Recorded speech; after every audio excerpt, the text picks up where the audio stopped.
அனைவருக்கும் என் பணிவான வணக்கம். நாம் தமிழ் பேசுவோம் என்ற தலைப்பில் பேச வந்துள்ளேன். ஓர் இனத்தின் அடையாள மொழி. தனக்கென ஒரு மொழியை உடைய இனமே இவ்வுலகில் தன்னை தக்க வைத்திருக்கும் என்பது மறக்க முடியாத உண்மையாகும். உலகில் பரந்து வாழும் கோடிக்கணக்கான தமிழர்களின் தாய்மொழி தமிழ். கல் தோன்றி மண் தோன்றா காலத்துக்கு முன் தோன்றிய நமது மூத்துக்குடி பேசியதும் தமிழே. இவ்வாறு இருக்க இன்று பலரும் உயரிய தமிழை பேச தயங்குகிறார்கள்.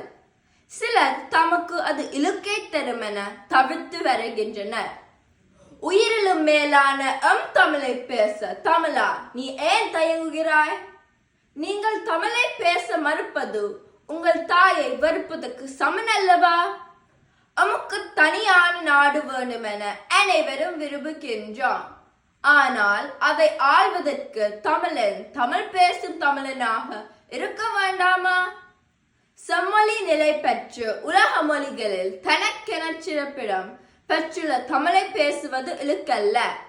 தமிழ் நமக்கான அடையாளம் அல்லவா?